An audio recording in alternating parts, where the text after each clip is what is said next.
Tanpa menunggu lama, kita lanjutkan saja Kak Ramdan. Halo Kak Ramdan, bagaimana kabarnya? Alhamdulillah baik. Gimana research sendiri? Alhamdulillah kabar baik juga Kak. Baik di sore ini kita semua akan mendengarkan materi yang luar biasa sekali mengenai bagaimana kita menjadi teman curhat yang baik. Untuk itu eh, saya serahkan saja langsung kepada Kak Ramdan, dipersilakan. Baik, terima kasih pada moderator kita ya, Karisa. Karisa ini jadi dulu pernah menjadi adik kelas seperti yang beliau katakan. Jadi kita sama-sama dalam satu organisasi. Ya, saya sengaja mengajak teman-teman yang dulu mungkin hubungan relasinya agak renggang. Ya, dan alhamdulillah Karisa ini bisa menjadi moderator. Mudah-mudahan menjadi amal kebaikan buat Karisanya sendiri. Ya, yang menarik di sini adalah seperti ini, teman-teman. Seringkali isu-isu kesehatan mental ini memang yang hadir itu memang langka ya. Dalam artian memang orang-orang terpilih. Nanti kita akan gali lagi kenapa teman-teman sebagai orang yang terpilih di sini gitu ya. Sebelumnya izinkan saya mengucapkan salam. Bismillahirrahmanirrahim. Assalamualaikum warahmatullahi wabarakatuh. Waalaikumsalam warahmatullahi wabarakatuh. Saya harap di sini teman-teman buka kamera ya, karena kan ini bincang sehat mental. Jadi kita nggak akan sampai full menyampaikan materi. Nanti saya akan ajak ngobrol juga teman-teman. Saya harap seperti itu. Baik. Bismillahirrahmanirrahim. Alhamdulillahirabbil alamin wa bihi nasta'in wa ala umuri dunya waddin wa ala alihi washabihi ajmain wa ba'du. Rabbi israh li sadri wa yassir li amri wa hlul 'uqdatam min lisani yafqahu qawli. Puji serta syukur marilah kita panjatkan kehadirat Allah Subhanahu wa taala. Alhamdulillah teman-teman yang di sini menjadi manusia-manusia terpilih untuk menerima materi, menerima sharing session dari kami Keputulis Community. Ya, insya Allah materi ini adalah materi stimulus yang nantinya teman-teman bisa gali lagi bagaimana sebetulnya penalaman dari tiap apa-apa yang kita jelaskan. Ya, sebelumnya saya juga ucapkan terima kasih kepada rekan-rekan semua yang sudah menyempatkan waktunya untuk hadir. Ya, insya Allah ini jadi amal kebaikan buat kita semua. Kita akan sharing session di sini sebentar saja, singkat saja, tapi insya Allah bobot materinya akan kita sesuaikan dengan waktu yang ada. Ya, biarpun sedikit, kita harus tetap semangat. Ya, kita langsung saja. Jadi sudah diperkenalkan. Baik. Ini slide suara saya terdengar jelas ya, Kak Disa ya? Jelas, Kak. Jelas ya. Teman-teman nanti kalau misalnya ada yang nggak jelas, bisa teman-teman bilang aja ya. Kita sharing terbuka, dua arah. Nanti bisa mengajukan pertanyaan di tengah-tengah saya menjelaskan lewat kolom chat. Baik. Ini kebiasaan kami di Kapur Tulis setiap ada webinar atau setiap ada mentoring terkait pengembangan diri khususnya, ya, itu kita biasakan klien untuk menekankan prinsip ini. Jadi mempelajari prinsip ini. Ya, kita harap teman-teman punya prinsip ini, yaitu prinsip mempelajari sesuatu. Ya, bagaimana prinsipnya gitu ya? Nah, prinsipnya seperti ini. Teman-teman lihat yang merah-merahnya aja, yang why-nya, yang kenapanya, bukan kepada fokus kepada how dan what-nya. Nah, nanti kita coba balik ya, kenapa sih harus why-nya dulu gitu kan? Bukan how-nya, bukan gimana dulu, atau bukan apanya dulu. Ya, why-nya. Kenapa why? Karena why adalah sumber power kita untuk belajar. Ketika kita mengetahui why atau kenapa kita harus belajar hal ini, ya, dengan baik, kita tahu alasannya betul-betul kita tuh kenapa ya harus belajar ini, apa sih pentingnya gitu, apa sih yang akan aku dapat gitu kan. Nah, ketika itu sudah terjawab, insya Allah how dan what-nya akan teman-teman raih sendiri gitu, tanpa ada rasa capek, tanpa ada rasa terpaksa. Karena why-nya, alasan kita untuk belajar itu sudah terjawab. Bahkan nanti ketika kita sudah di tengah-tengah belajar, ketika why-nya sudah terisi, itu nggak ngeh pun nanti akan dingehkan sendiri oleh Allah, insya Allah ya. Bagaimana cara melakukannya dan apa saja yang disiapkan atau kata tanya lain yang berhubungan dengan apa. Ya, jadi ini prinsipnya. Maka dari itu saya bantu teman-teman untuk mempelajari dulu why-nya apa, kenapa kita harus belajar menjadi teman curhat yang baik. Ya, kita akan pelajari di sini. Baik, why yang pertama, teman-teman saya ingatkan ya, manusia itu punya kebutuhan. Dan seperti yang kita tahu, kebutuhan manusia itu ya jika tidak terpenuhi, maka akan ada something wrong di dalam dirinya. Ya entah itu fisiknya, entah itu psikisnya, ya itu akan ada something wrong, akan ada yang merasa kurang, akan ada merasa yang nggak lengkap ketika kebutuhan itu tidak terpenuhi. Lain halnya dengan keinginan. Ya di dalam ilmu ekonomi kan dijelaskan juga ya, kalau keinginan itu jika tidak terpenuhi, maka sebetulnya tidak ada pengaruhnya untuk kita. Sebetulnya, yang maksudnya akan ada pengaruhnya sedikit, cuman pengaruh yang tidak signifikan, yang tidak membuat kita menjadi orang-orang yang, aduh down banget gitu. Kalau keinginan tidak terpenuhi. But kalau kebutuhan manusia yang tidak terpenuhi, seperti yang dijelaskan oleh Abraham Maslow berikut ini, ada 5 ya. Teman-teman mungkin udah pernah baca. Saya akan ingatkan sebentar. Nah, ini why yang pertama. Karena ada kebutuhan manusia. Yang pertama yang paling basic kebutuhan kita itu sebetulnya kebutuhan fisik, kebutuhan fisik, ya, kebutuhan makan, kebutuhan minum, berpakaian, ya, tempat tinggal.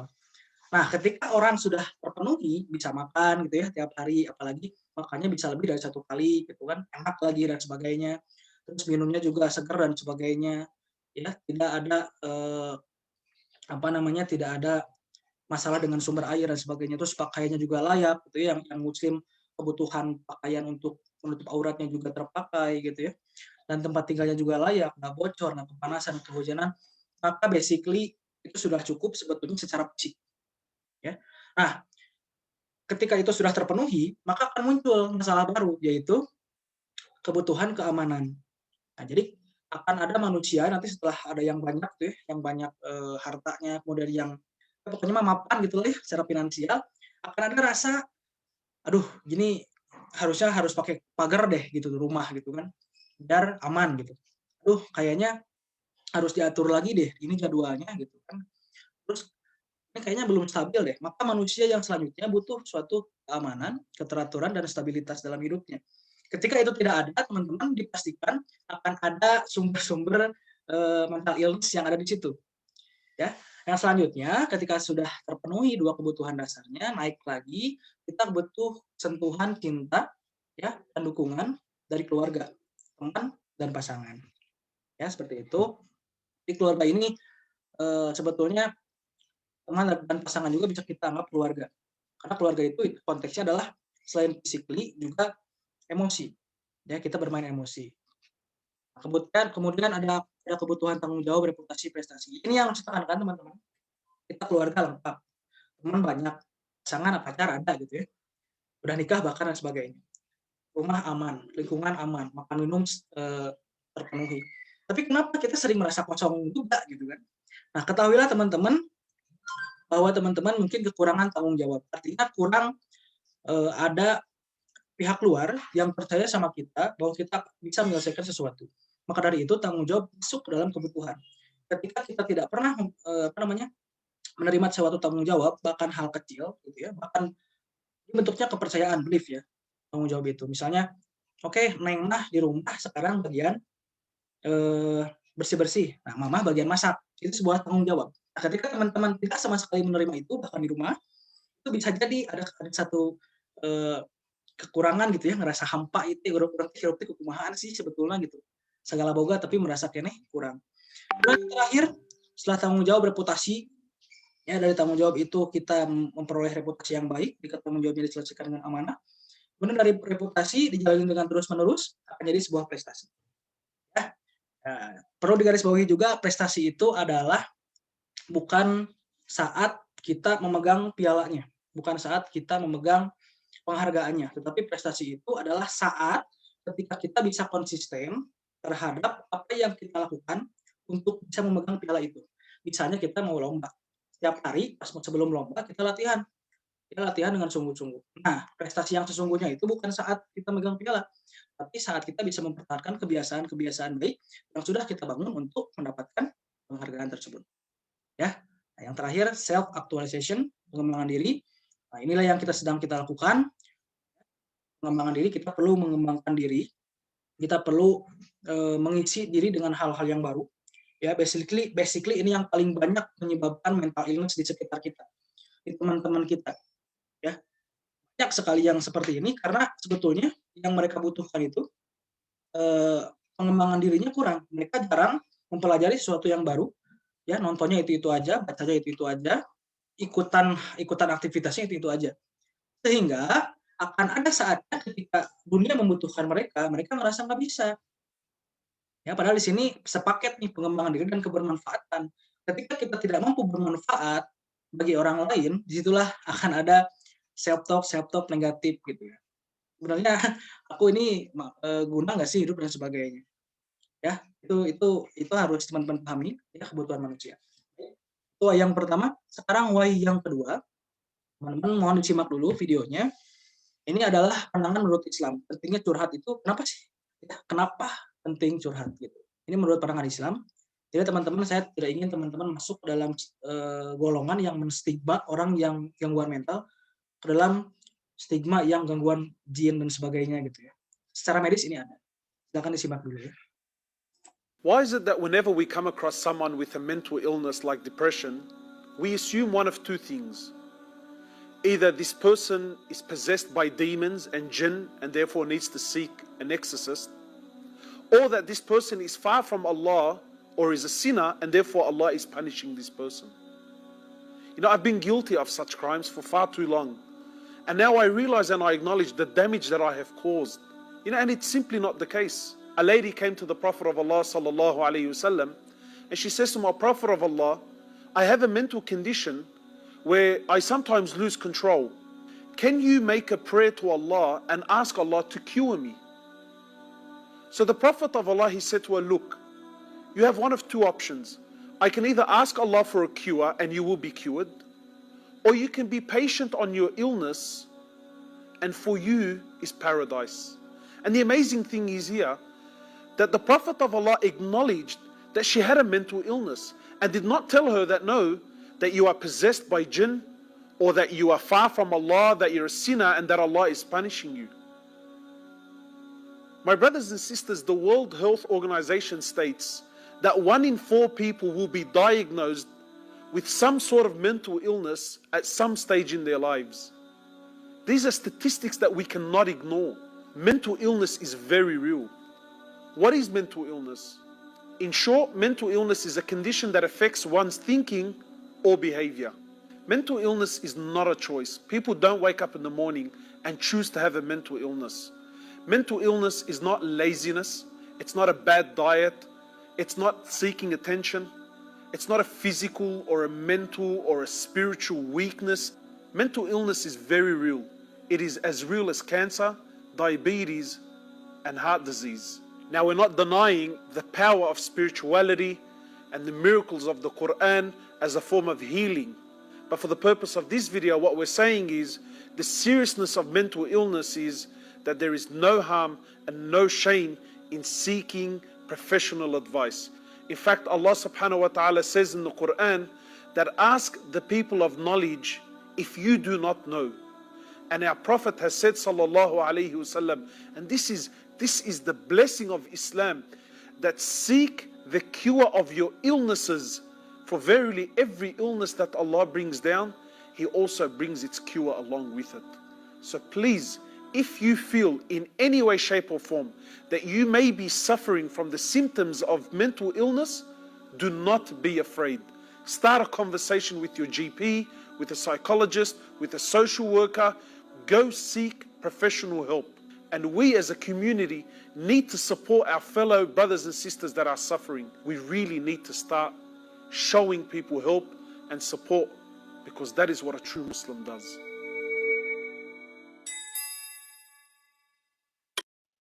Why?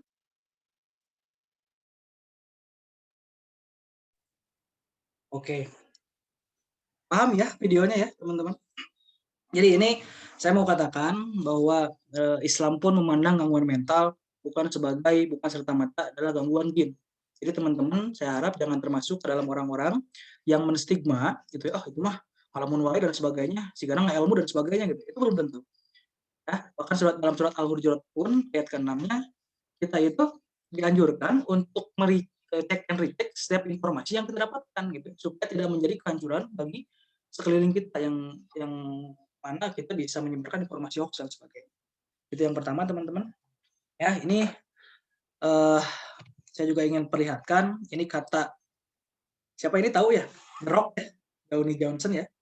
Nah, katanya begini soal depresi ini gitu ya. Depresi tidak mendiskriminasi katanya. Jadi nggak kenal bulu gitu. Siapa aja bisa, cewek, cowok, muda, tua dan sebagainya gitu. Ada depresinya. Nah, makanya terus perasaan itu tuh perlu waktu lama untuk menyadarinya. Nah, kebanyakan dari kita kan gitu ya. Ini aku kenapa, nggak tahu kenapa, tapi perasaanku nggak enak. Itu susah nyadarnya gitu. Padahal ada something, pasti ada something yang salah. Kemudian kuncinya jangan takut untuk membuka diri. Nah, saya tidak semerta-merta ya menampilkan Downey Johnson bukan karena ototnya, tapi karena beliau mantan juga penderita depresi. Nah, lihatlah bagaimana sekarang kesuksesannya ya ketika kita mampu menemukan circle yang cocok untuk menjadikan teman curhat minimal seperti itu. Kalau kita yang Islam mungkin lebih tepatnya mungkin pada ketika tahajud gitu ya, ketika berdoa itu bagus banget gitu kan.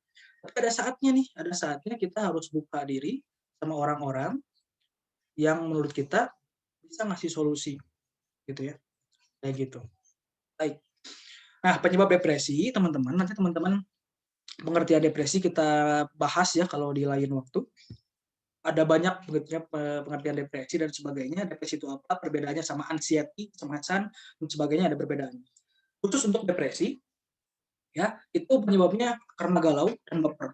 Nah, teman-teman tahu nggak sih bedanya galau dan baper itu apa?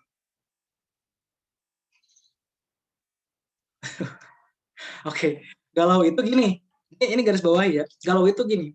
Galau itu ketika ketika kita sedang memikirkan banyak hal ya dalam satu waktu. Galau ya. Banyak hal dalam satu waktu. Banyak hal dalam satu waktu. Nah, baper itu sebaliknya. Ya, mikirin satu hal tapi di mana-mana gitu. Nah, itu baper ya. Itu teman-teman harus bisa bedain ya. Kalau orang lagi galau itu banyak mikirin sesuatu, banyak banget yang di pikiran dia dalam satu waktu. Misalnya kita lagi rebahan gitu ya, kepikiran besok ada tugas, kepikiran besok ada kuliah, kepikiran besok, wah pokoknya banyak banget gitu ya, harus di chat dan sebagainya gitu ya. Nah, terus kalau baper itu ketika kita memikirkan satu hal, tapi dibawa kemana-mana gitu. Ya, di rumah kita kesal sama orang tua gitu. Ya, tapi ketika kampus, ketika sekolah, kita masih tetap ada perasaan itu. Sebetulnya ada kajian tersendiri tentang bab rasa. Kalau di psikologi itu ada 3 ya.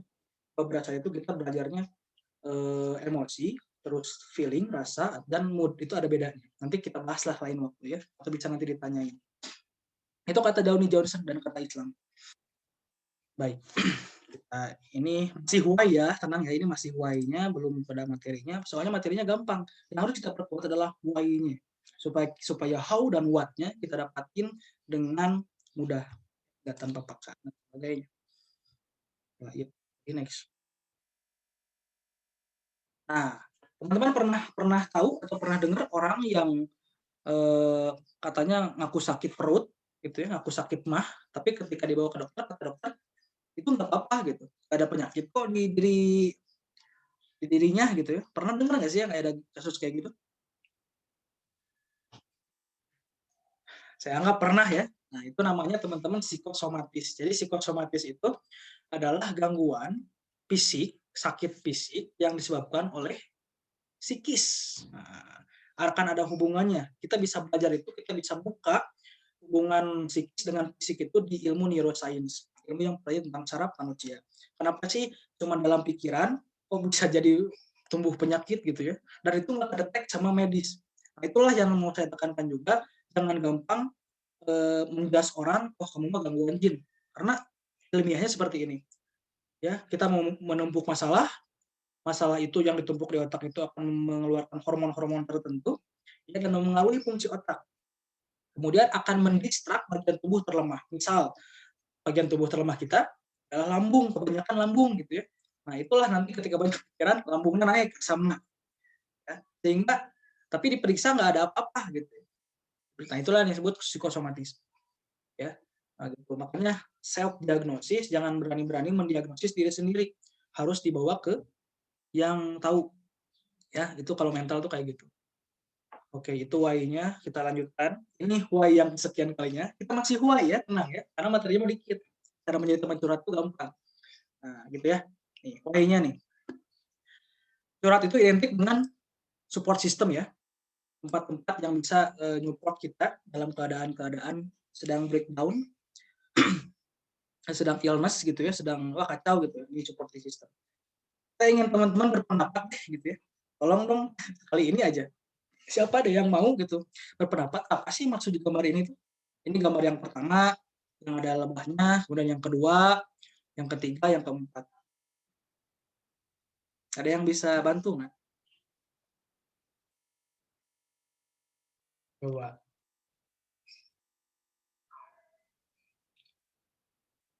Ini bukan tes ya, ini game saja, coba game saja deh gitu. Ini game saja deh. Kenapa dari lebah jadi dioperasi nih? Nah, kenapa tuh? Ayo tuh Velia udah senyum-senyum tuh, kayaknya mau on audio ya. Apa Ayo gimana? bagi teman-teman semua yang bisa menebak apa coba gambarnya. Iya. Nah, gitu ya. Oke, nanti deh ya kita bahas. Ini bahas sekarang atau nanti deh? Penasaran kayaknya Kak, Penasaran ya, bahas penasaran aja. ya. Nah, gini, teman-teman saya kalau menjadi teman curhat itu nanti kita harus berani ya. Berani itu bukan membela kebetulan ya, tapi membela kebenaran. Yang benar kita harus berani. Ini kan kebenaran ya. Kita belajar. Salah tuh nggak apa-apa. Karena saya juga belajar, saya juga sharing. Bukan kegiatan kayak dosen dengan mahasiswa. Nah, saya kasih tahu gambarnya kayak gini. Ini tentang supporting system dalam artian pentingnya supporting system yang tepat. Teman-teman atau circle yang tepat, lingkungan kita yang tepat. Ini pentingnya itu kayak gini. Ini diceritakan ada satu anak ya yang diperiksa ke dokter mata. Nah, jadi ibunya mungkin menyangka anaknya ada gangguan mata, kemudian dites dong sama dokternya. Lihat ini lebah ya, lebah. Lebah ini kecil. Nah, kebetulan letaknya di bawah huruf E, di bawah huruf E. Nah, si anak ini nggak fokus terhadap hurufnya, dia fokus kepada lebahnya. Nah, harusnya dia jawab E, ya, maka dia jawabnya B gitu kan, B gitu kan. Nah, inilah yang kemudian dokternya menyarankan bahwa ibunya, Bu, anak ibu mempunyai gangguan penglihatan gitu. Lihatlah bagaimana supporting system yang enggak sejalan sama apa yang menjadi pandangan kita, apa yang menjadi tujuan kita. Itu salah banget nantinya ke depannya. Ini anak disarankan oleh dokternya kepada ibunya untuk operasi, Bu, gitu kan. Ini kayaknya nggak masuk akal, masa huruf E segede joblang gitu yang paling besar di antara huruf yang lainnya disebut huruf B gitu. Nah, oke, ibunya karena nggak tahu apa-apa, kurang teredukasi, karena tadi ya kurang mengembangkan diri tadi, jadi yaudah ya dok, operasi demi kesembuhan anak saya. Keluarga itu mainnya emosional. Ingat ya, apalagi ibu. Maka anak itu dioperasi lah. Nah, setelahnya silakan teman-teman simpulkan sendiri gitu ya, apa yang terjadi kepada anak itu. Mata yang sehat bahkan bagus, bagus ya, karena lebah yang kecil aja kelihatan gitu. Dioperasi itu jadinya kayak apa? Ya kalau gagal kayak apa dan buta dan sebagainya. Itulah pentingnya supporting system yang tepat teman-teman ya. Teman-teman saya harap jadi bagian dari itu. Ya, jadi bagian support system buat teman-teman yang lain sesuai dengan apa yang mereka butuhkan. Ya, insya Allah ketika kita melakukan itu akan ada juga circle yang terbentuk dengan sendirinya. Ya, nanti akan ada teman-teman lain yang berusaha melengkapi kebutuhan psikis teman-teman sekalian. Ya, itu saya sudah alami sendiri. Oke. Saya masih lihat wajahnya ya. Sengaja kalau ini tuh kalau webinar itu suka lihat wajahnya karena lihat responnya. Ini paham atau enggak? Kalau nggak paham, saya akan coba menjelaskannya dengan lebih sederhana gitu ya. Kalau nggak on cam kita nggak tahu gitu ya. Nah, gitu. Oke, selanjutnya. Ini udah mulai ke what ya, udah mulai ke what. Tadi kalau why-nya udah deh gitu. Walaupun nanti di tengah akan ada why-nya lagi gitu. Nah, ini what nih. Apa yang perlu kita ketahui? Oke. Tahap perkembangan psikologis. Ini konteksnya curhat ya. Sebab ada banyak perkembangan psikologis yang lain. Ini konteksnya curhat. Ada tiga perkembangan. Yang pertama itu curious, penasaran ya. Nah, ini tahap di mana mengenali segala sesuatu. Jadi manusia itu maunya tuh bertanya aja. Biasanya ini usia anak-anak ya. Usia anak-anak ini ya masih kecil lah, sampai 10 tahun kan banyak nanya banget gitu. Nah, ketika dia tidak menemukan support system yang baik, mana mau bertanya dan sebagainya, itu akan membunuh rasa penasaran dia. Ya. Nah, gitu. Kemudian ada responsif, tahap responsif. Tahap di mana kita itu maunya komentar aja, tapi tanpa ingin dikomentari kembali. Nah, ini tahap remaja nih biasanya gitu ya. Kalau kata Kimmel tuh remaja tuh 17 sampai 25 tahun bahkan kan kata teori Kimmel ya. Ini responsif gitu tuh. Misalnya ada pilihan A dan B gitu. Kita memilih A gitu. Ya udah terserah gue dong, lu mah apa gitu lah. Komentar saran gitu ya, tapi ketika diberi saran ya kita nggak nerima, itu pasti responsif. Yang paling betul itu, bukan yang paling betul sih ya, ini sama aja. Yang lebih tinggi itu fase atau tahap validasi. Ya, tahap ragu-ragu nih, tahap pimplan. Pimplan terhadap apa? Terhadap pilihan atau perbuatan benar dan salah. Ini pilihan yang aku ambil benar nggak sih? Salah jurusan tuh sih ya orang gitu kan. Itu tahap validasi. Biasanya orang dewasa menuju usia-usia dewasa. Akan ada istilah psikologisnya, teman-teman bisa baca QLC ya, quarter life crisis, itu kondisi 20 sampai 30 tahun di mana kita kehilangan pegangan, ini benar tuh sih gitu kan. Itu quarter life crisis. Saya pernah bahas di webinar sebelumnya tentang quarter life crisis bareng komunitas titik-titik ya. Nah, itu kita bahas dulu. Nanti kalau mau kita bahas lagi. Nah, itu ya. Ini yang harus kita tahu. Jadi teman-teman nanti harus kenal dulu ini dia fase yang mana nih gitu. Fase yang banyak nanya, ya tinggal kita jawab aja kan gampang ya. Yang kita tahu jawab, yang nggak tahu ya udah. Ya, jangan dijawab atau walau alam kan selesai itu kalau ada orang yang curhat kayak gitu. Tapi ada juga yang fase responsif. Ya. Dia nanya terhadap dua pilihan biasanya. Si A dan si B menurut kamu baikan yang mana sih gitu kan? Oh menurut aku mah gini gini gini. Jangan si A. Nah, tapi ketika kita menyebutkan A karena ekspektasi yang surat sama kita itu orang baiknya B, nah, ada penolakan di situ. Ya. Kalau gitu ya sudah, sebetulnya tahap yang paling riskan itu yang tahap responsif gitu ya. Teman-teman harus bisa membedakan ini betul-betul tahap responsif atau tahap validasi nih gitu ya. Nah, kalau tahap responsif cukup cukup dengerin aja. Kemudian kalau misalnya dia minta saran baru kita jawab gitu ya. Tapi pakai kata kunci. Ini menurut aku ya, dan sebagainya. Ya, supaya dia tidak merasa bahwa ini sebuah perbedaan pendapat ketika kita beda pendapat sama apa yang dia tawarkan kepada kita. Dan itu ya, yang apa. Oke. Nah, apa juga nih? Kenapa juga gitu ya? Kenapa juga yang selanjutnya? Ini mindset umum. Kalau tadi psikologisnya, teman-teman tahapnya. Kalau ini mindset umumnya. Kenapa kebanyakan dari usia-usia kita, usia produktif, punya mental breakdown? Punya mental breakdown tuh mental yang hampas gitu loh ya, hampa hidup teh. Nah itu mental breakdown namanya. Kalau mental illness itu gangguan atau sakit, bukan sakit jiwa, sakit mental gitu. Mentalnya sakit, lagi butuh obat. Nah, kalau punya mental breakdown itu cuma lelah, ya lelah atau baru aja liburan nih, udah lelah lagi gitu kan. Nah karena ini sekolah, kerja, aktivitas untuk menunggu hari libur. Ini mindsetnya kayak gini. Diakui atau tidak, saya pun dulu seperti ini gitu ya. Abi oke gitu. Jadi mau manggih poe Senin teh, wah seenggak gitu ya. Aduh, udah Senin lagi nih gitu. Sabtu Minggu kayak angin gitu nggak kerasa. Nah, itulah yang menyebabkan kita menjalani Senin sampai Sabtu bukan kembali lagi ke Senin itu berat. Makanya jangan seperti itu. Kita baliknya simpel aja. Sabtu dan Minggu itu kita gunakan untuk refreshing. Ya, full refreshing. Nanti teman-teman kita sharing lah kapan-kapan tentang mindfulness. Apa sih mindfulness itu? Sekarang lagi populer nih kalau teman-teman masuk ke dunia psikologi. Mindfulness itu hadir utuh, sadar penuh, intinya gitu ya. Hadir utuh, sadar penuh. Jadi kalau kita lagi di sekolah, ya udah sekolah deh. Jangan kemana-mana, pikiran tuh jangan gaul, jangan over. Kalau kita lagi di rumah, ya udah di rumah. Kalau kita lagi ngerjain A, ya udah fokus ke situ. Itu mindfulness namanya. Sehingga nanti Sabtu dan Minggunya kita ada khusus untuk me time kita sendiri. ya, karena kebutuhan psikologis kita seperti itu. Kita me time. Gitu. Saya ingin tanya dong, kalau misalnya teman-teman punya waktu me time sendiri, itu dipakainya buat apa sih?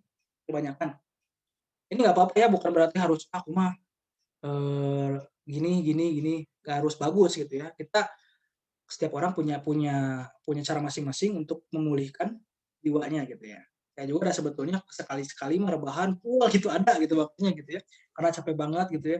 Asal yang biasanya baca buku jadi nggak baca buku gitu ya. Udah hoream teh gitu. Saking numpuknya dan sebagainya gitu. Ngeluarin nggak bisa gitu ya. Siapa gitu ya. Nah, saya juga sering kayak gitu. Nah, teman-teman kalau Sabtu Minggunya tuh dihabisin buat apa sebetulnya? Kebanyakannya gitu. Boleh tahu nggak sih? Wah, tuh di chat ada Ratu ya. Nonton drakor cenah Kak. Nonton drakor. Nah itu ya. Ini mah memang drakor itu seru ya, saya akui gitu. Kalau saya juga sebagai penulis ya, menulis novel nih sekarang banyak lihat drakor juga. Nah, gitu ya. Karena ceritanya out of the box gitu ya. Out of the box tuh kayak gini lah. Formulanya itu misalnya While You Were Sleeping nih, by Suzy kan. Itu dia ceritanya tuh eh dia punya mimpi yang jadi kenyataan, yang pasti jadi kenyataan itu out of the box banget sih menurut saya gitu ya. Nah, ada juga Vincenzo Ongkoh Mapia gitunya. Nah, Song Joong Ki nya Ongkoh Mapia, tapi dia ketika kembali ke Korea itu budgetnya turun pisan. Itu saya tahu ceritanya. Itu bagus banget ceritanya. Di luar dari apa namanya euforia Korean syndrome ya. Jadi itu yang saya lihat di drakor itu kayak gitu. Emang ada hiburan tersendiri, itu bagus. Ya, tapi alangkah lebih baiknya jangan setiap minggu dipakai seperti itu atau bahkan tiap hari ya. Kita sempatkan juga untuk menambah-nambah atau memang kalau misalnya mau drakor aja coba deh kita latih diri kita untuk menuliskan kembali apa sih inti ceritanya gitu ya supaya diri kita berkembang jadi analitik yang baik gitu. Nah, gitu ya. Oke, ini penyebab umumnya teman-teman, maka rubahlah Senin sampai Jumat polanya terserah teman-teman. Kalau saya Sabtu dan Minggu itu ada 3 ya. Refleksi, refleksi, dan evaluasi. Itu kalau saya dipakainya itu. Harus ada 3 itu di antara Sabtu dan Minggu. Ya, gitu. Nah, ini baru kita ke how-nya, gimana cara menghadapi orang-orang yang memang lagi mental breakdown. Gitu ya. Kalau curhat tuh biasanya mental breakdown, karena kalau depresi itu lebih jauh lagi, kebanyakan nggak ada yang mau curhat, nggak ada yang terbuka. Ya, karena malu dan sebagainya. Itu tadi lah. Nah, kalau ini masih mental breakdown, biasanya ini basic solusinya teman-teman bisa bisa coba pahami. Ini yang penting. Ya. Nah, ketika ada yang curhat ya, dan kita kenali oh iya mah kewalahan si Gana gitu kan. Kita bisa tahu dia kewalahan di sini ada tugas, di sana ada tugas, di organisasi ada tugas dan sebagainya. Maka sarankanlah untuk jeda dulu deh gitu. Simpel sebetulnya solusinya. Ketika jeda itu insya Allah akan bangkit sendiri nanti ke depannya. Nah, saya perlu ingatkan lagi ya, ini sebetulnya agak panjang tapi nggak apa-apa ya. Kalau kewalahan itu kayak habis baterai tuh manusia tuh, habis baterai gitu ya. Habis baterai. Nah, baterai itu biasa kita sebut dengan kepribadian, introvert dan extrovert. Ya, itu. Nah, kalau extrovert itu cara ngecas dirinya itu dengan bergaul sama orang, main ya atau bersosialisasi. Kalau introvert cara ngecas dirinya ya udah me time. Jadi jangan terbalik ya. Kalau teman-teman merasa aku tuh introvert atau extrovert, itu lakukanlah porsinya. Ya temuilah orang-orang bagi yang extrovert gitu. Kalau kewalahan tuh udah silaturahmi aja sama orang gitu. Nah, kalau misalnya introvert ya udah di rumah dengerin musik, nonton drakor, bisa gitulah atau lebih bermanfaat lagi ngapalin Quran gitu ya. Sekarang lagi populer banget, gitu, jangan sampai ketinggalan gitu ya. Doain juga KTC nanti ya bakal ada program ke situ ya. Lagi cari guru yang cocok buat ilmu tajwid sama tahsinnya ke depannya. Nah, itu kewalahan ya. Jadi dari kepribadian itu bukan bagaimana cara mereka bersosialisasi, bukan bagaimana introvert bersosialisasi dengan lingkungannya. Ada sih, mah introvert mau bisa ngomong. Ada banyak sekarang mah introvert juga yang bisa jadi pembicara, gitu ya. Nah, berarti bukan itu definisi dari introvert extrovert itu bagaimana mereka mengecas diri, bukan bagaimana mereka bersosialisasi gitu ya. Itu makanya cas dirinya kayak gitu. Kalau kewalahan cukup sarankan untuk tidak. atau teman-teman bawa dia untuk jeda gitu. Laptopnya misalnya kalau capek, dia ngaku capek, terus, "Ayo dong kita kemana deh, jajan dulu bentar," gitu, 10 menit sampai 15 menit, itu insya Allah lah. Kemudian yang kedua stres, stres itu butuhnya sebetulnya relaksasi aja. Teman-teman bisa pijit-pijit gitu ya, kalau sama cewek, sama cowok dan sama cewek bisa pijit-pijit. Kemudian suruh mandi dan sebagainya gitu ya. Nah, itu bisa ke situ nanti solusinya. Nah, kalau ada yang cemas gitu ya. Nah, teman-teman bisa lakukan, sarankan manajemen coping. Sebetulnya manajemen coping ini manajemen mengelola stres. Teman-teman tahu filosofi teras nggak? Stoicism. Pernah dengar filosofi teras? Mana tuh itu suaranya? Pernah ya? Nah, Ya, Kak. filosofi teras ya. Nah, filosofi teras tuh itu dia mengajarkan teknik coping. Nah, kalau kebanyakan penggiat mental health itu kan menyarankannya berpikir positif, gitu ya, berpikir positif. Justru kalau filosofi teras ini menekankan untuk memikirkan kemungkinan paling buruk gitu. Kemungkinan paling buruknya apa? Untuk apa? Untuk supaya kita bisa ancang-ancang. Ancang-ancang. Misal lupa ngerjain atau lupa bawa tugas yang udah ditugaskan. Ya, lupa bawa barang yang sudah ditugaskan. Nah, di jalan nggak mungkin lagi balik lagi misalnya. Nah, kita pikirkan kemungkinan terburuknya apa sih? Misalnya dimarahin, oke. Atau lebih buruk lagi misalnya disuruh pulang lagi gitu ya. Nah, kita sudah tahu kemungkinan paling buruk, tinggal kita siapkan saja. Nah, siapkan saja mentalnya gitu. Nah, itu tuh. Nah, kalau misalnya disuruh pulang, apa sih yang bakal hilang itu kan? Sebetulnya nggak ada, mungkin cuma ongkos aja gitu. Dan waktu dan sebagainya gitu. Sebetulnya nggak ada sama sekali yang perlu dikhawatirkan pada akhirnya. Itulah filosofi teras. Jadi memikirkan kemungkinan terburuk untuk bisa mengatasi itu. Itulah manajemen coping. Teman-teman bisa baca banyak jurnalnya manajemen coping itu ya. Kemudian kalau ada yang merasa terkuras nih gitu ya, capek gitu lah, terkuras gitu kan, berpikir ke belok matanya dan sebagainya, itu yang dibutuhkan adalah istirahat. Simple solution gitu ya. Istirahat itu apa? Tetapkan istirahat itu teman-teman, definisi istirahat itu ada 3 ya. Istirahatin pikiran, istirahatin tubuh, fisik, dan juga mental. Ya, dalam artian istirahatin pikiran itu jangan memikirkan hal-hal yang mungkin akan mengganggu kita. Gitu. Jadi teorinya seperti itu. Kemudian ada juga tubuh, istirahatin jelas gitu ya. Jelas, kalau tubuh mah gampang ya, tinggal rebahan dan sebagainya. Kemudian mental, istirahat mental, kita udah nggak mikirin, kita udah rebahan, jangan lagi scroll-scroll yang nggak perlu. Itu mental kita nggak istirahat tuh jadinya. Ya, udah kalau istirahat tuh udah istirahat, matiin lampu, gitu kan, style musik yang disuka atau bacaan tilawah, udah sleep aja. Itu insya Allah. Yang banyak kecolongan itu ya pikiran udah istirahat, tubuh udah istirahat, masih scroll-scroll yang apalagi scrollnya foto-foto mantan dan sebagainya, itu adalah pencetus dari perang dunia keempat gitu ya. Nah, kayak gitu. Nah, teman-teman kalau sedih ya yang kelima itu sebetulnya kita bimbing dia untuk melihat apa sih kelebihannya gitu. Kita ajarin dia, kita kasih tahu you are the reason gitu kan. Kamu tuh sebetulnya ada di dunia ini aja udah something different gitu. Udah sebuah anugerah gitu. Jadi mencintai diri sendiri. So kita ingetin apa yang perlu disyukuri gitu ya. Nah, perlu disyukuri dan sebagainya. Kemudian kalau ada yang patah hati, ini masalah klasik di anak muda gitu kan. Sering banget saya juga dapat klien yang patah hati gitu kan. Patah hati itu gini lah. Jangan selalu dikaitkan dengan pacaran ya. Patah hati itu kayak gini. Ketika kita merasa kehilangan, mungkin di situ ada patah hati ya. Patah hati. Nah, ada juga yang curhat ketika orang tuanya baru meninggal, baru wafat, itu jam 10, jam berapa ya? Jam 10 malam kurang lebih ya, telepon gitu kan. Telepon, diangkat, Kak Ramdan, sana iya, ada di mana? Di rumah, gak lama, gitu, wah lama itu.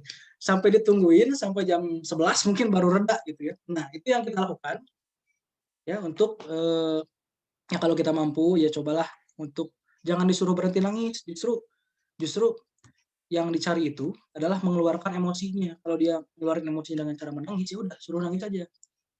Tepok-tepok aja. Nanti ada 5 bahasa kasih ya, 5 bahasa kasih. Jadi kalau ada yang nanya gimana caranya supaya kita tuh nyampeinnya tepat gimana nanti ada istilah inilah ya. Itu sedih. Nah, terus patah hati kayak gitu. Latihan empati. Sering tertukar empati dan simpati, ya. Nah, ada yang tahu bedanya apa? Simpati sama kartu, empati mah bukan.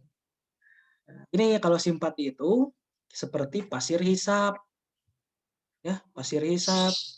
Jadi kita ngobatin orang tapi kitanya butuh pengobatan, itu namanya simpati, ya. Jadi kita teh ngerasain perasaan orang, sama harus ngerasain gitu. Itu namanya simpati. Jelek bagus. Harusnya timbal balik juga mungkin ya. Timbal balik. Nah, jadi kayak gitu. Nah, itu namanya simpati. Kalau simpati itu sebetulnya ngerusak. Makanya harus dilatih itu empati. Empati itu kita merasakan, ya, kita berusaha merasakan orang lain, apa yang dirasakan orang lain, tapi di sisi lain kita juga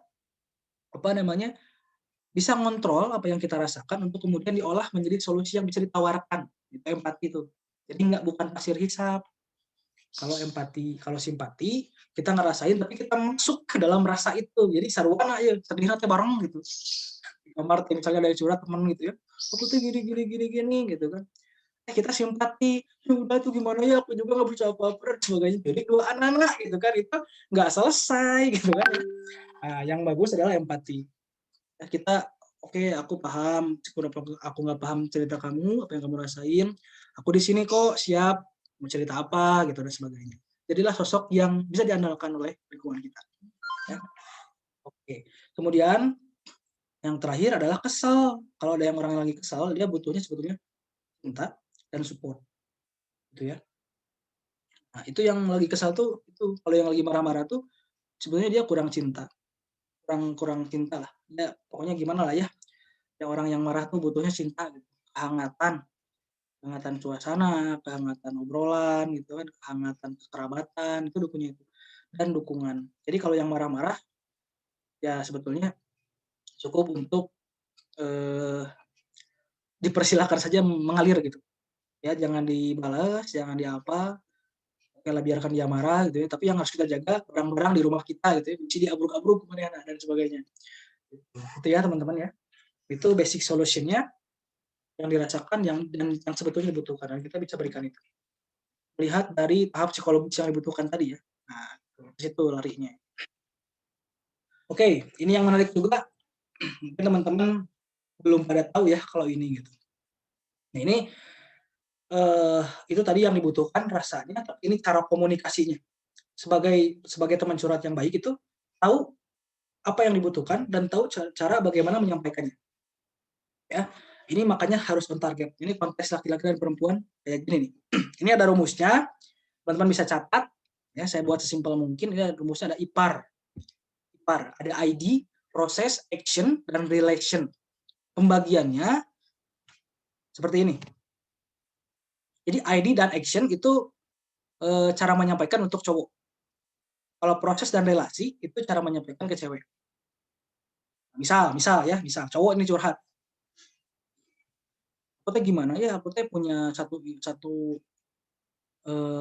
keinginan nih, tapi kayaknya nggak akan gampang deh gitu dan sebagainya gitu.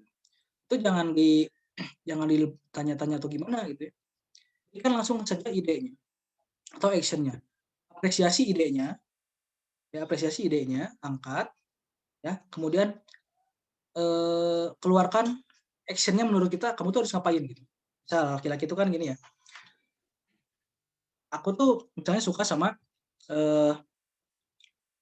seorang gitu, sama cewek gitu ya. Misalnya ada curhat kayak gitu. Nah, kasih tahu aja dia gimana caranya untuk meluluhkan hati ceweknya. Itu action namanya. Ya. Sama kasih idenya nih, ini caranya gitu, actionnya biar jos dan sebagainya. Itu biasanya obrolannya kayak gitu. Ya, cewek juga sama. Nah, tapi kalau cewek lebih ke prosesnya. Ya, lebih ke proses relasinya kayak apa. Jadi cewek itu, kalau cowok itu cukup sampaikan langkah apa yang harus dilakukan pertama kali. Kalau cewek itu sampaikan prosesnya keseluruhan. Kamu kayak gini, kalau kamu kayak gini bakal kayak gini. Kalau kayak gini tuh ada dua pilihan, kalau kayak gini. Kamu milih A akan kayak gini, milih B akan kayak gini. Akhirnya dua-duanya mungkin akan jadi ke arah yang sama. Nah, tapi tergantung pada kamu sampaikan prosesnya seperti apa, ya. Karena otak cewek itu berbeda. Sampaikan prosesnya seperti apa. Kemudian kalau cewek itu biasanya curhat itu dia sering dilemanya tuh karena pentingin relasi, hubungan. Aku tuh nggak mau tuh, aku tuh kesal sama dia karena dia toksik sama aku, misalnya kata ceweknya, dia toksik sama aku, tapi aku tuh di sisi lain udah kenal dia lama banget gitu, masa harus putus silaturahmi dan sebagainya. Cewek itu lebih ke situ, relasi, lebih ke mementingkan relasi. Makanya supaya on target cara menyampaikannya, jangan bahas relasinya, jangan bahas orang yang dia bencinya, tapi bahaslah atau diskusikanlah bersama dia cara gimana dia berubah sikap kepada sumber toksiknya itu, ya. Itu proses dan relasi. Kalau cewek, kalau cowok kasih ide, kasih bagaimana cara melakukannya. Ya, itu. Sorry, minum dulu ya. Oke, bentar lagi beres. Nah, ini yang sering pertanyaan klasik gitu ya. Aku teh curhatnya ke orang tua atau ke sahabat gitu ya, ke teman gitu ya, atau ke keluarga. Nah, menurut teman-teman bagusnya kemana sih kalau curhat? Kemana coba? Gimana? Reza mungkin, Reza Nur? Atau kamu biasa curhat ke siapa? Kalau aku lebih mendingan ke teman, Kak. Teman ya. Oke. Alasannya? Karena kayak teman tuh bisa ngasih saran, bisa ngasih solusi kayak gitu. Kalau ke orang tua tuh kayak, "Ya udah sabar, gini, gini, gini, gini," gitu. Lebih bijak ya kalau orang tua tuh ya. Nah, kalau Velia nih curhat suka ke siapa? Atau jadi malah jadi tempat curhat?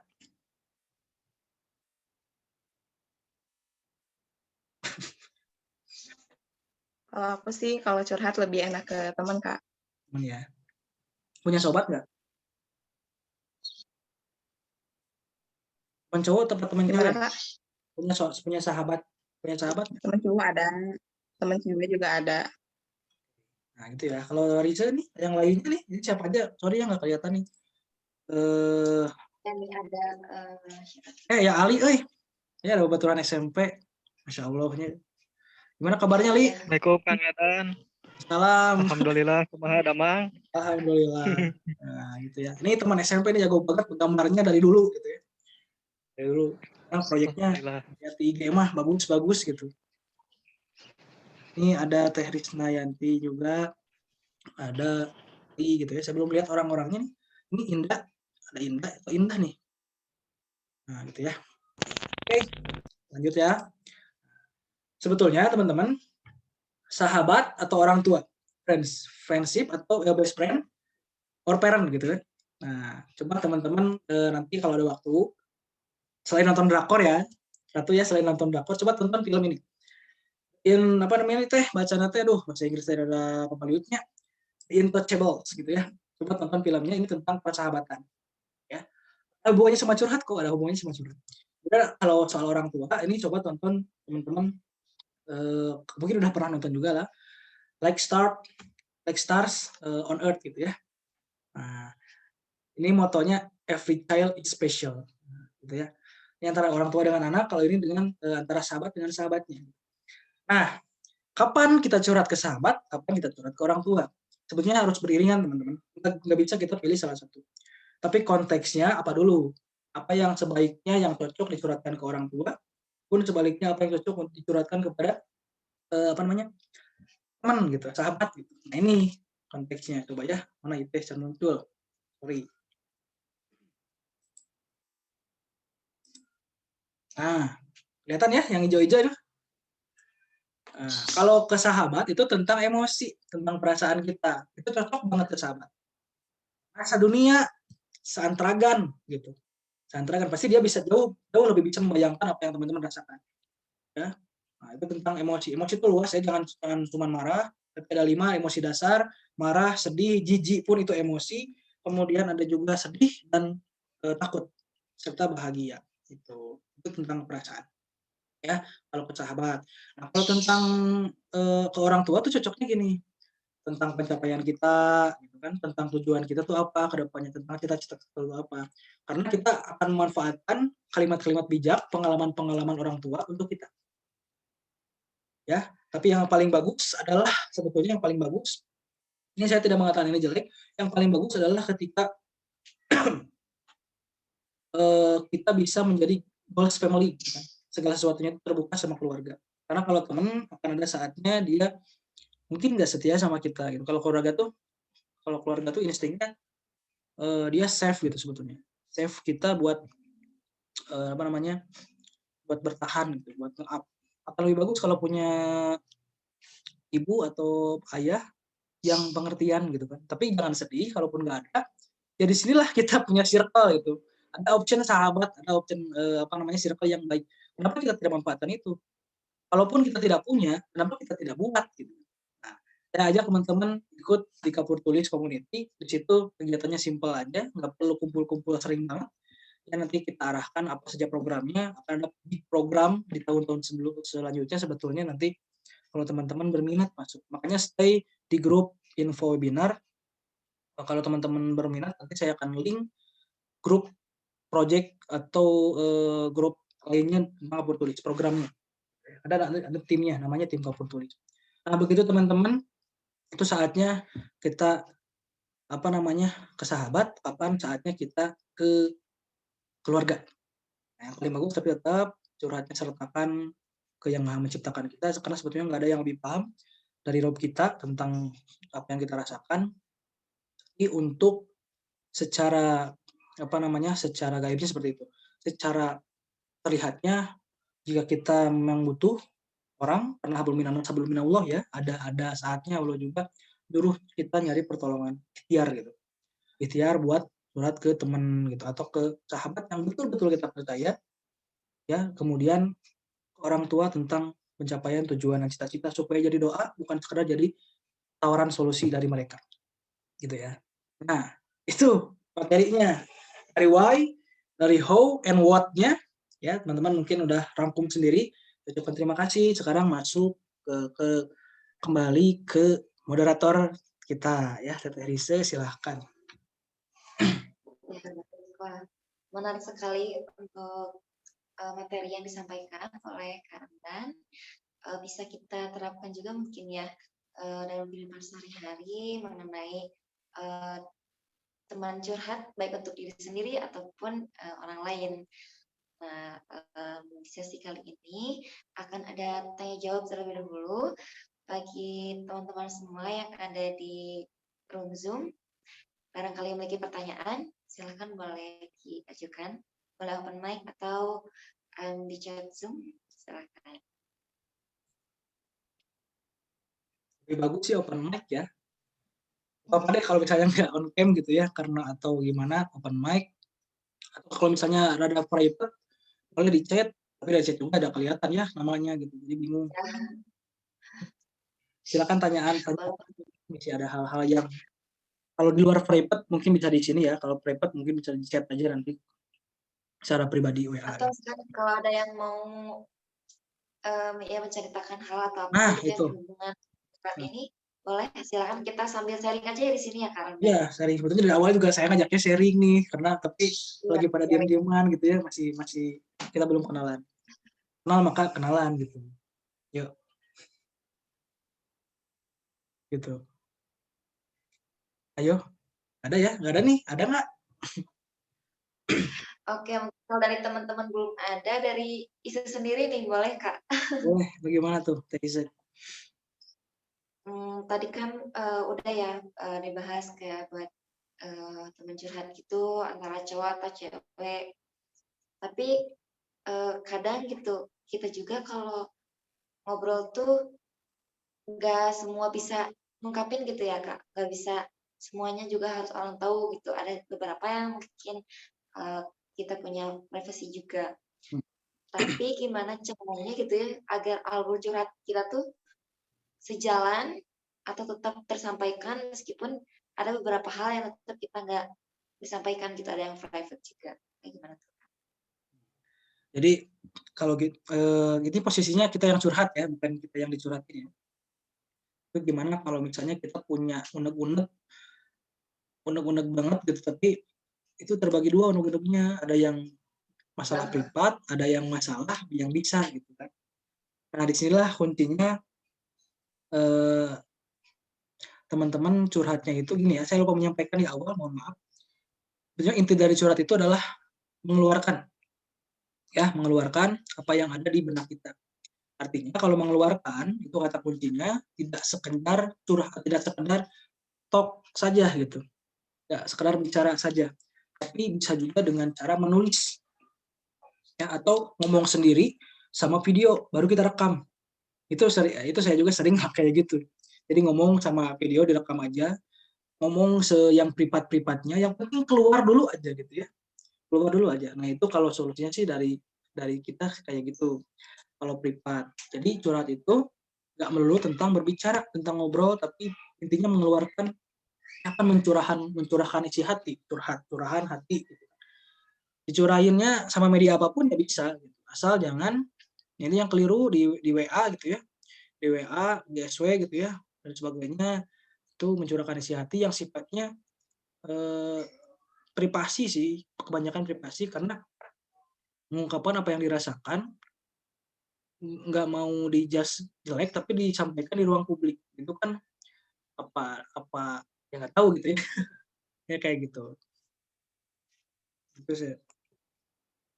Teman-teman ada yang lain gitu ya, cara sendiri kayak gimana? Kita boleh dari teman-teman yang lain, boleh sambil ditanyakan juga ke Karamga.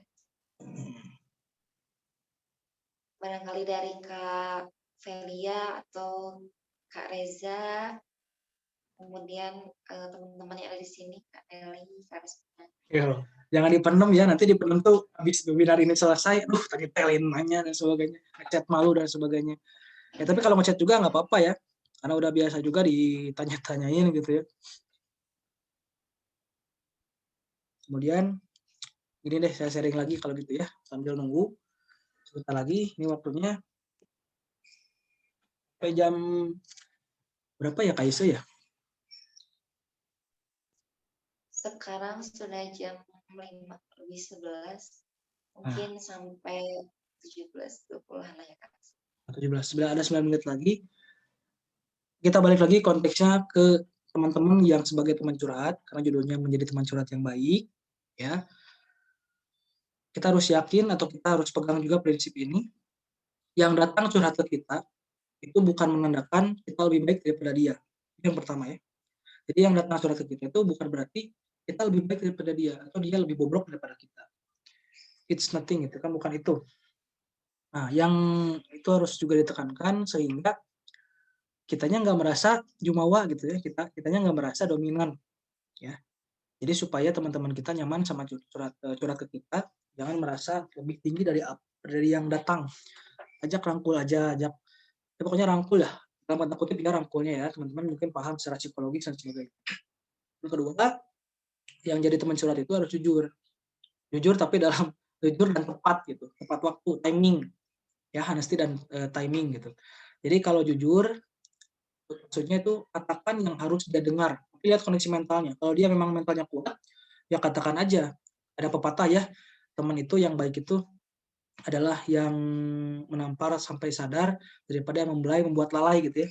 Nah, ada saatnya kita jujur belak-belakan sama teman kita yang menurut kita dia bisa menerima itu. Misalnya curhatnya cuma minta pilihan pendapat gitu ya, nggak curhat tentang perasaan. Itu kita bisa masuk ke situ. Cuma diskusi aja kita bisa masuk ke situ. Berikan dia kejujuran, apa yang kita rasakan dan seharusnya apa yang dilakukan. Karena intinya adalah kita menyampaikan apa yang perlu mereka dengar, ya, bukan apa yang mereka ingin dengar. Itu teman yang begitu kayak gitu. Ya, jujur itu. Nah, kalau misalnya buat teman-teman yang agak kita lihat mentalnya down banget gitu ya, datang-datang udah nangis dan sebagainya. Itu jujurnya dalam konteks kita ajak dia pikirkan apa yang masih bisa dirubah. Ya, apa yang masih bisa dirubah dalam kejadian ini, kita kasih fokus dia untuk merubah apa yang in control ya, yang masih bisa kita kontrol, sikap kita, perspektif kita gitu ya. Terus apa yang kita lakukan, apa yang kita pikirkan, apa yang kita bisa bicarakan, itu yang masih bisa kita kontrol tuh. Nah, jangan jangan bawa atau ketika dia masuk ke di luar kontrol dia, bawa lagi ke in control. Di luar kontrol tuh kayak gini, perkataan orang lain itu di luar kontrol kita, pendapat orang lain itu di luar kontrol kita, ya. Cuaca gitu ya, cuaca, terus mood orang lain, kesukaan orang lain, like dislike-nya orang lain sama kita itu di luar kontrol kita. Makanya jangan bawa mereka ke situ, ya. Aku tuh misalnya, curhatnya, "Aduh ya Allah, cenah mereka tuh jahat banget," dan sebagainya. Nah, bawa ke in control-nya gitu. Nah, walaupun gitu dan sebagainya gimana sekarang perasaannya gitu kan, tapi tetap aja masih ada yang bisa dirubah kok gitu. Dan yang salah itu ya mereka, kamu mah nggak salah, mungkin udah melakukan yang terbaik. Itu sisi positifnya, ya. Kurang lebih seperti itu ya, teman-teman kalau misalnya, nggak ada yang curhat secara online lagi, saya tunggu jika ada sharing materi session-nya, saya tunggu feedback-nya, ikutan webinar ini. Bagi teman-teman yang mau, yang mau materinya, itu silakan japri ke admin, minta ke admin. Adminnya nyantui boleh, nyantui. Adminnya nyantui, minta minta materi PDF webinar. Nanti ada syaratnya yang harus teman-teman isi. Ya, gampang kalau nggak salah tuh syaratnya tuh nama lengkap doang, kesan mengikuti webinar ini, ya, apa yang didapatnya dan sebagainya. Boleh juga kritisi buat kami. Dan juga yang terakhir nanti teman-teman harus ngisi harapan buat Kapur Tulis Community. Itu diisi itu aja, japri ke ke admin, itu dapat insya Allah ya. Nah, kalau dikirim di grup info webinar itu nggak semuanya ikut di sini, makanya nggak adil buat teman-teman yang ikut. Ya, saya kasih apresiasi buat teman-teman yang ikut kayak gitu. Oke, sekian deh dari saya ya. Wabillahi taufiq wal hidayah. Dan masih ada pertanyaan ini dari Oh, chat. gimana? Dari Kak ini, dari Kak Rismayani. Katanya, menurut kakak baiknya bagaimana jika kita curhat terhadap teman, namun yang dicurhatkan itu pacarnya sendiri, tapi dia nggak mau orang lain tahu permasalahan kita pribadi gitu. Tapi saya sendiri juga nggak bisa memendam masalah itu sendiri. Jadi solusinya gimana tuh Kak? Padahal curhatan itu juga kan untuk mengeluarkan isi hati dan mendapat solusi juga. Bagaimana kira-kira? Oh, jadi ini curhatnya ke temen, tapi yang dicurhatinya pacar gitu ya. Pacarnya. Terus dia tuh pacarnya itu nggak mau orang lain tahu masalah kita gitu kan. Tapi mungkin kita nggak dapat solusi dari pacar kita gitu ya. Jadi kita perlu curhat ke yang lain gitu, bukan sih? Mungkin gitu ya. Mungkin ada solusi gitu ya. Ada solusi yang nggak kita dapat dari pacar, sehingga kita harus keluar nyari yang lain, tapi pacar nggak boleh gitu ya. Nah, ini dilema. Oke. Nah, kalau ini sih klasik ya. Memang ada namanya dalam hubungan kayak gini. Ini juga salah satu dampak dari pacaran gitu ya. Nah, ini teman-teman harus tanggung dulu resikonya. Nah, solusinya kalau dari saya ini saran aja ya, saran aja. Ketika yang dicurhatkan itu pacar sendiri, kemudian nggak dapat solusi, kemudian juga dia nggak tahu harusnya dia nutup gitu ya, harus nutup sama kita. Langkah terbaik mungkin kita bisa berani sedikit, kalau memang betul-betul perlu, itu teman-teman bisa cari yang memang bisa membuat solusi gitu. Tapi perlu diingat juga, curhat itu tidak melulu harus mendapatkan solusi. Kalau konteks ini mungkin iya, dia perlu solusi. Kuncinya adalah jangan takut kalau misalnya pacar kita ngelarang kita buat tahu. Buat orang lain tahu. Kalau dia sayang, dia orientasinya kepada mental kita. Gitu. Bukan kepada egonya. Gitu. Tapi kita juga harus bijak. Kita harus cari teman-teman yang bisa bikin kita dapat solusi atau dapat ketenangan. Ya, kalau ke teman, nah, itu kita juga harus bijak. Jadi berbarengan. bijak gitu ya, dan berani buat keluar nyari solusi yang lain. Teman-teman yang memang semi profesional lah, misalnya memang tukangnya kayak gitu, ngasih solusi dan sebagainya, biar netral.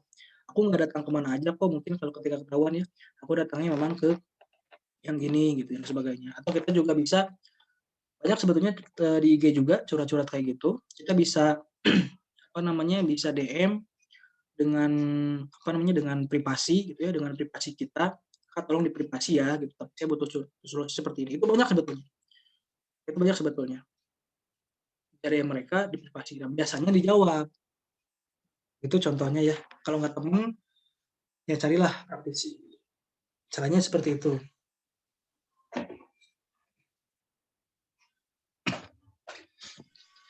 Oke, bagaimana nih Kak Risma? Apakah sudah cukup jawabannya atau masih ada yang ingin ditanyakan? Udah cukup, Kak. Terima kasih. Ya, sama-sama. Oke, sama-sama. Ini juga sudah menunjukkan pukul 5:19. Mungkin untuk kegiatan webinar kali ini dicukupkan saja. Saya ucapkan terima kasih banyak untuk Kak Ramdan atas materinya yang luar biasa, menarik dan bermanfaat. Mudah-mudahan kita semua bisa mengaplikasikannya dalam kehidupan sehari-hari. Dan jangan lupa untuk teman-teman semua yang ada di sini, kalau ada yang mau materinya kan bisa japri ke admin. Jangan lupa untuk memberikan kritik, saran, kesan, pesan juga untuk karena telah mengikuti webinar ini. Tetap stay di grup karena masih banyak kegiatan-kegiatan lainnya yang menanti tentunya lebih menarik lagi mungkin ya yang akan disampaikan. Iya. Baik, sekali lagi kami ucapkan terima kasih kepada rekan-rekan semua yang telah mau berpartisipasi di webinar kali ini. Fotoin Kaisa sebelum biasa kita foto dulu. Ya, kita sesi dokumentasi dulu ya. Kaisa bisa nggak screenshot? Kalau isi di HP sih Kak. Ya bisa, tapi ya bisa nggak sih? Bentar.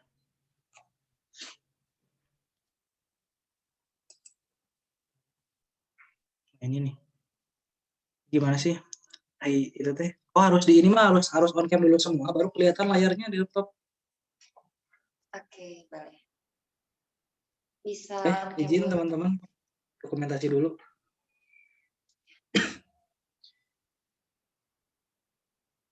Oh Bapak Ali, makin ganteng ya Allah. Izin ku Kang Ramdan. Izin segala. Teh Risna mungkin sama. Ini Teh Reja tadi ada ya? Kemana ya tadi ada Indah? Coba boleh deh sama Ise aja tuh di fotonya karena dikitan ya. Oke, boleh sebentar. Ini di slide pertama Isa ada Kak Ramdan, Kak Velia, dan Kak Ali. Siap-siap ya. 1, 2, 3.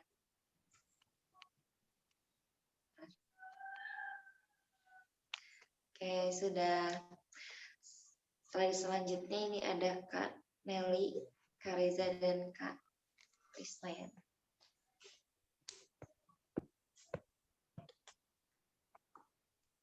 Oke, sudah Kak Ramdan.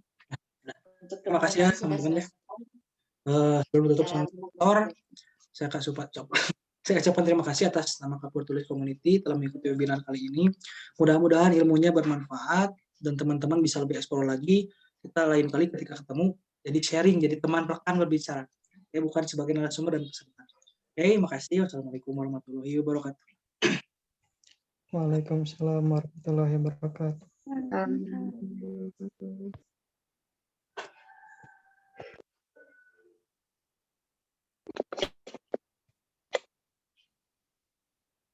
Ya. Oke, boleh di end meeting aja Kak. Ya.